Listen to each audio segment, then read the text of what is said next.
Good morning, students. Today we begin with the chapter 17 of class 11th biology. Name of the chapter is breathing and exchange of gases. The learning outcomes, or you can say the chapter at a glance, consists of respiratory organs, mechanism of breathing, exchange of gases, transport of gases, regulation of respiration and disorders of respiratory system. Now, first of all, we'll come to know what is breathing.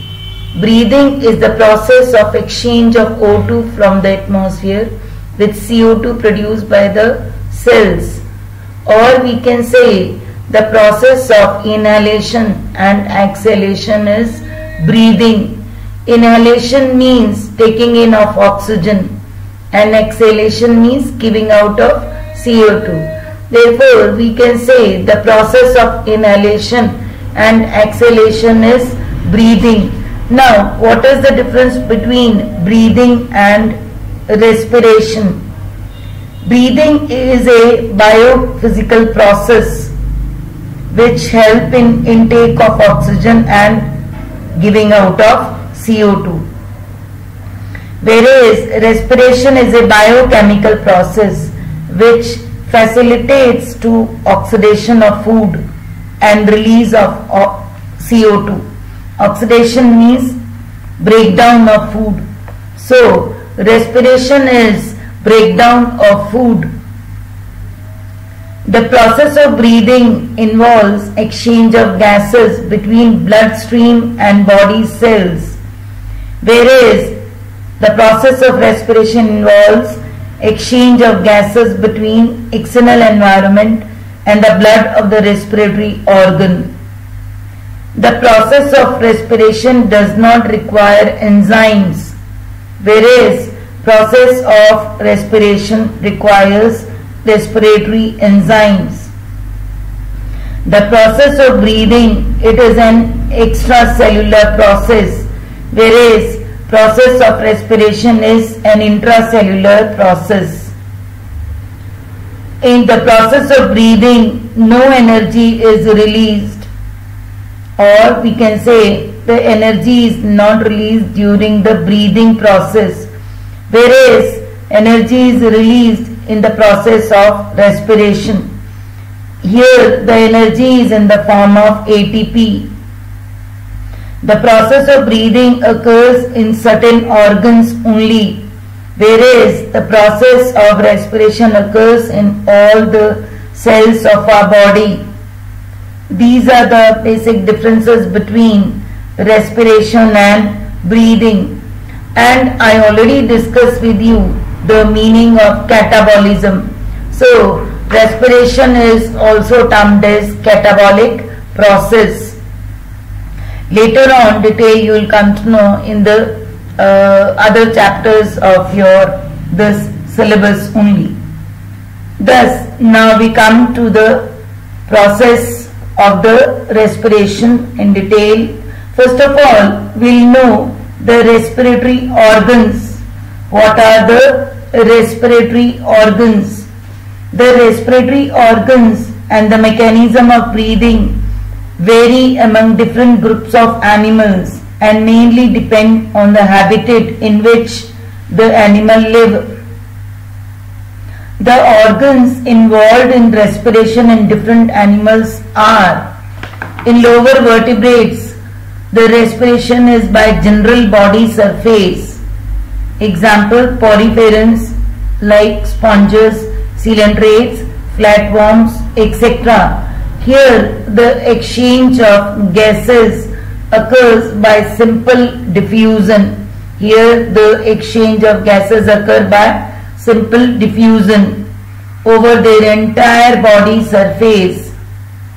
I repeat, in lower invertebrates, the process of respiration is by general body surface. It is by simple diffusion over their entire body surface. Another type, like in earthworms, the exchange of gases takes place through moist cuticle. So the moist cuticle or the moist skin present in earthworm help in exchange of gases. In insects, there is a network of tubes called tracheal tubes which help in the transportation of the atmospheric air within the body. So, in insects, the respiratory organ is trachea or tracheal tubes which help in the transportation of atmospheric air. Here there are respiratory openings also which are called as spiracles.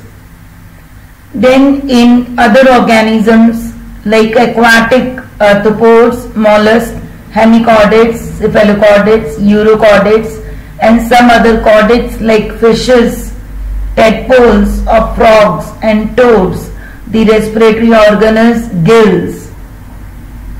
And all land vertebrates like reptiles, birds, mammals, the respiratory organ is lungs. I repeat, in all land vertebrates like reptiles, birds, mammals, respiratory organ is lungs, which are the vascularized bags and very important respiratory organ of these all land vertebrates. Now we come to the human respiratory system.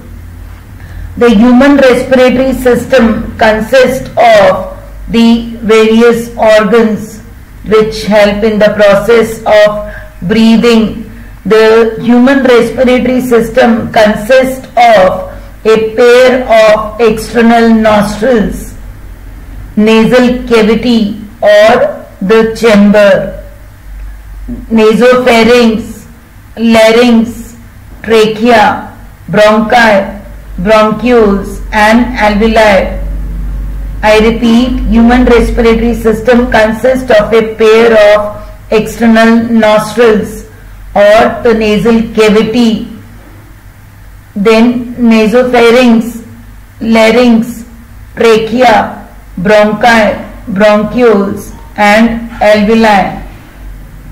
The external nostrils are present just above the upper lip, which lead into the nasal chamber through a nasal passage, and the nasal chamber opens into the nasopharynx. This is a part of pharynx, the common passage for the food and air, which is divisible into two tubes.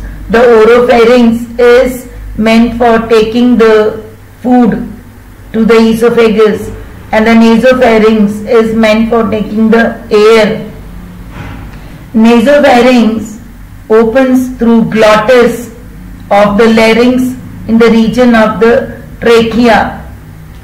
Glottis is an opening from the larynx to the trachea. Now the larynx is also called as sound box.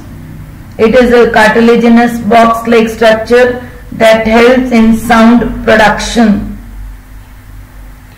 There is a thin elastic cartilaginous flap-like structure called as epiglottis, which covers the glottis during the process of swallowing of the food. It prevents the entry of the food into the larynx, and then the air comes to the trachea. Trachea is a straight tube that extends up to the mid-thoracic cavity and divides at a level of the fifth thoracic vertebra in the right and the left primary bronchi.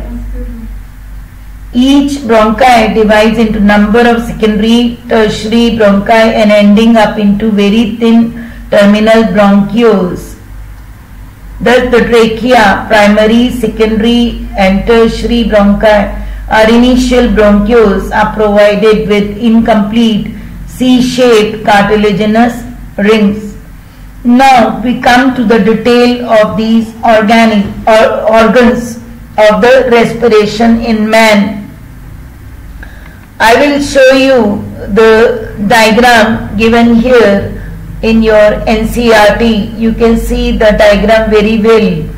It is the figure 17.1 of the 17th chapter. Now I'll tell you the detail of these structure, which tells you about the respiration in men or respiratory organs present in human beings.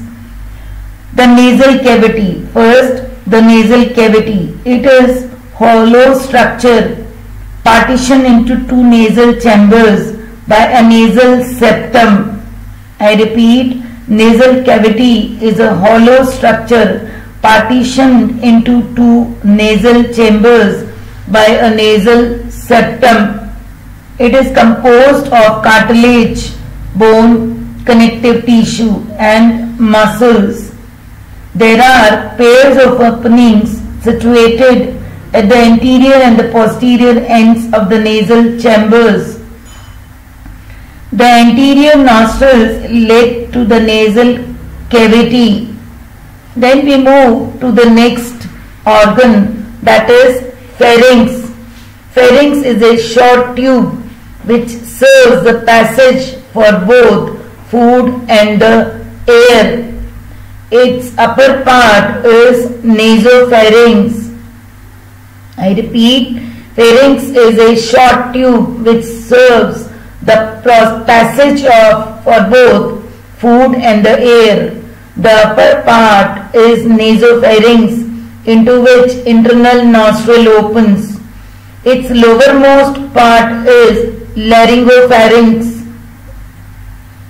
Its lowermost part is laryngopharynx that opens into windpipe or trachea. Trachea is also termed as respiratory tract. The larynx, next organ. Larynx is situated at the anterior part of trachea and communicates with the oropharynx by a slit-like aperture called glottis. I repeat, larynx is situated at the anterior part of trachea and communicates with oropharynx by a slit-like aperture. Aperture means opening, called as glottis.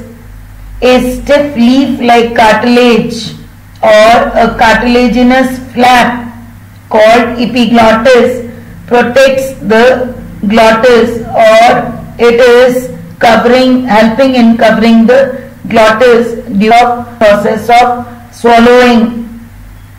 Larynx is elongated, straighted structure and is composed of 9 cartilages, connective tissue, as well as extrinsic and intrinsic cells, which are lined with mucous membrane. The larynx proper contains pairs of shelf-like folds called as superior folds and ventricular true vocal cords. The space between true vocal cords is known as glottis. I repeat, the space between true vocal cords is known as glottis. The vocal cords set into motion as expired air is forced between them through the glottal opening and sound is produced. I repeat, the vocal cords set into motion as expired air is forced between them through the glottal opening and the sound is produced. It is also called as voice box. It is also called as voice box or Adam's apple. Next organ is trachea. Trachea termed as the windpipe. It is flexible and thin-walled tube approximately 11 centimeters in length, which extends throughout the neck and terminates within the thoracic cavity. It is supported by a series of 16 to 20 C-shaped elastic cartilaginous rings.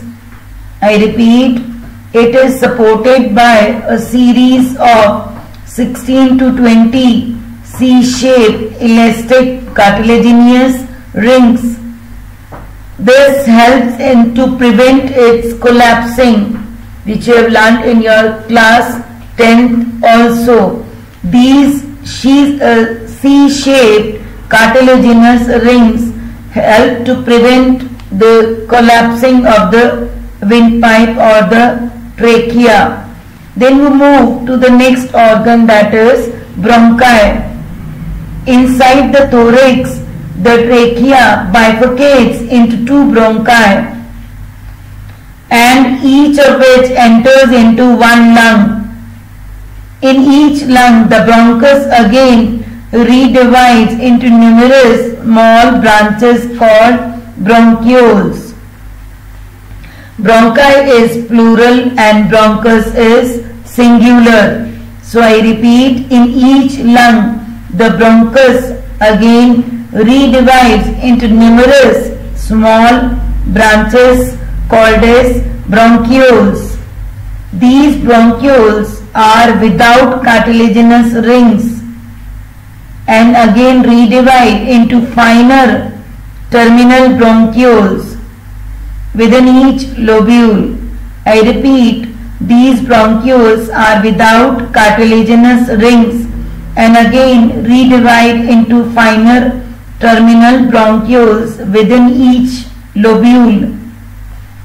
The terminal bronchioles at their ends continue to respiratory bronchioles, which are short, tubular and lined with ciliated columnar epithelium without goblet cells.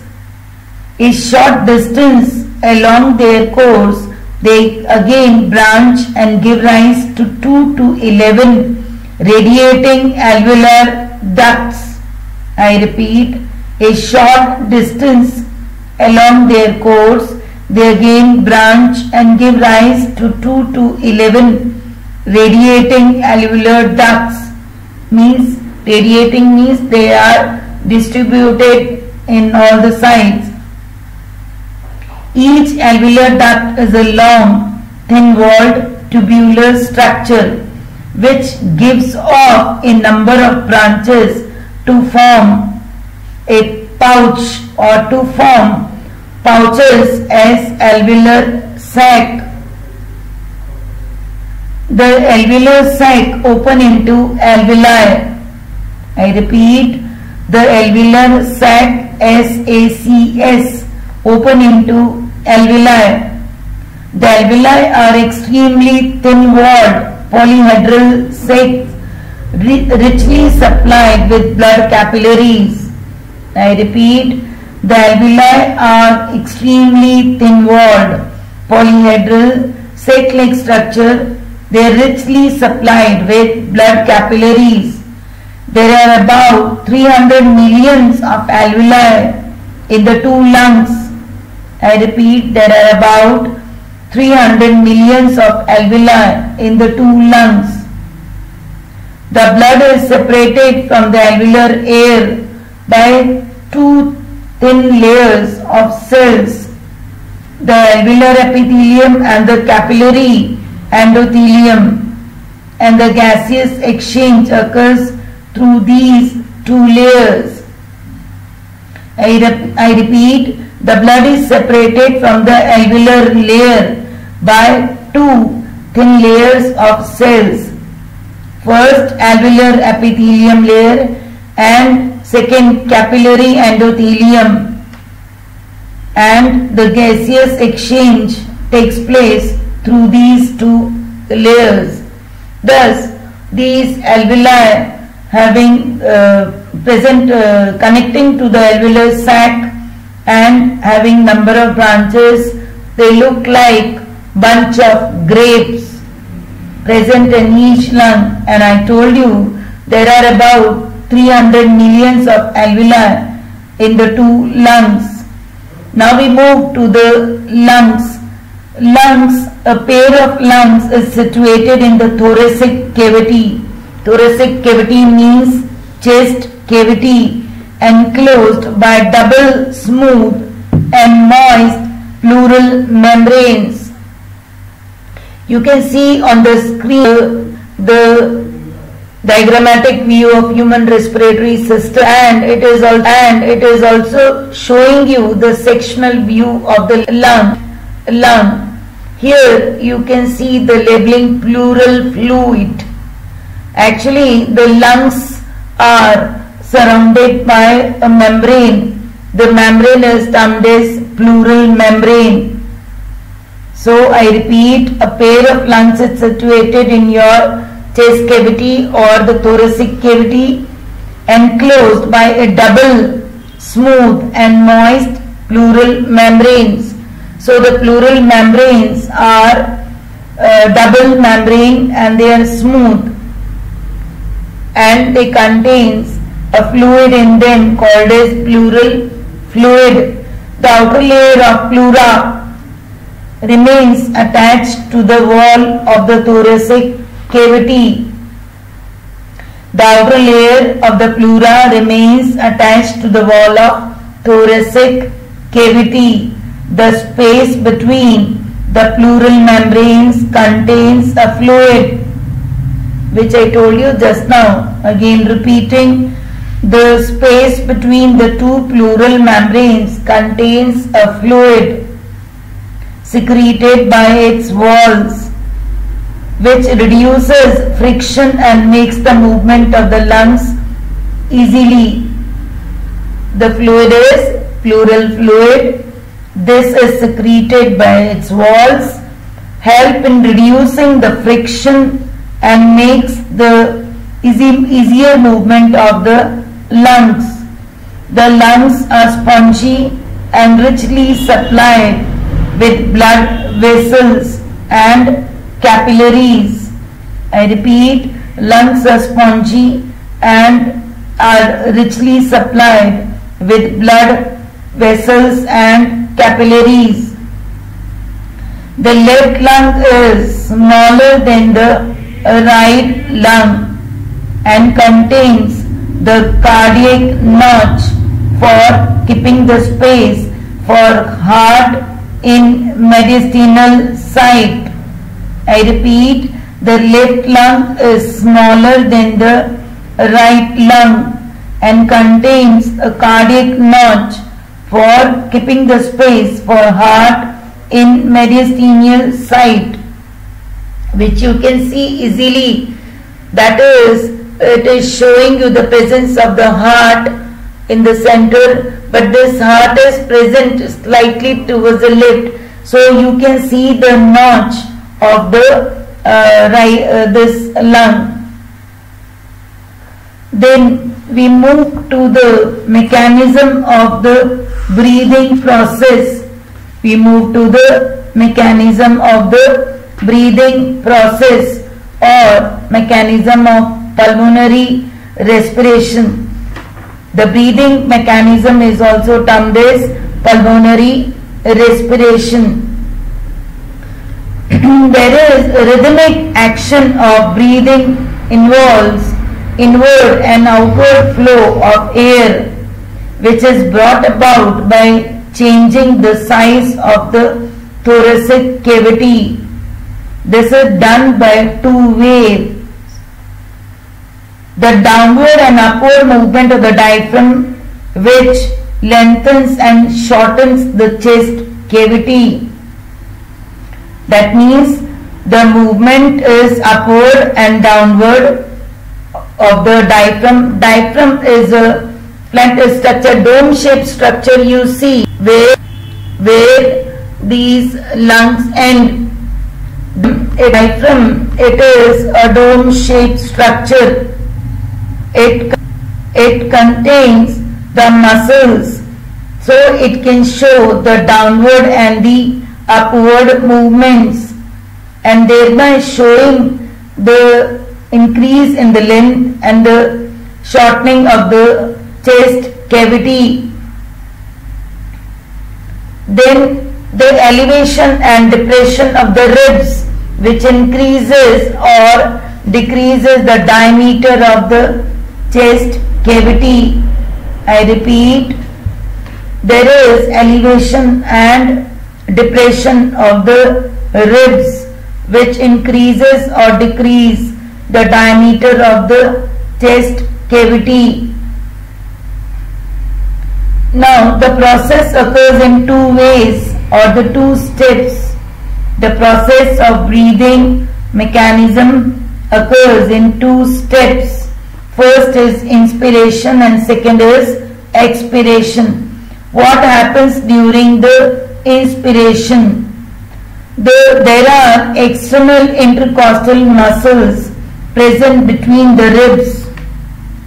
I repeat, there are external intercostal muscles present between the ribs. These muscles contract, thereby ribs and the sternum. Sternum is the chest, or you can say it is the bone, chest bone, is pulled outward and forward, which causes in the increase in the volume of thoracic cavity. I repeat, the external intercostal muscles present between the ribs contract, which causes the ribs and the sternum to be pulled outward and forward, which help in increasing the volume of the thoracic cavity. The radial muscles of the diaphragm also contract, and thereby the diaphragm becomes flat and straight. This descent of the diaphragm increases the size of the thoracic cavity, and the abdominal muscles relax, which cause the compression of the abdominal organs. As a result, these muscular movements, the ribs are drawn outward and forward. The sternum is carried forward and the dome-shaped diaphragm becomes flat. Earlier I told you that a diaphragm is muscular dome-shaped, but during the inspiration it becomes flat due to increase in the volume of the thoracic cavity. The sternum is carried forward and the dome-shaped diaphragm becomes flat. The volume of the thoracic cavity increases in all directions, and the intrapulmonary pressure means the pressure exerted from the lungs falls down considerably than the atmospheric pressure. In order to equalize this pressure, the air rushes into the lungs through the trachea and gets filled up into the alveolar spaces. This way I complete the process of inspiration. Actually, the question is, why does the air rushes in? It's all because of the atmospheric pressure, two different pressures. Outside the thoracic cavity, the pressure is higher, so the movement of molecules is from higher level of concentration towards the lower level, and during the inspiration the lungs, here the pressure is lower, therefore the air rushes in, and all these processes take place which I have already explained you during the process of inspiration. Now what happens during the expiration? It involves expelling out of the foul air from the lungs, or you can say expiration means giving out of the foul air or CO2 from the lungs.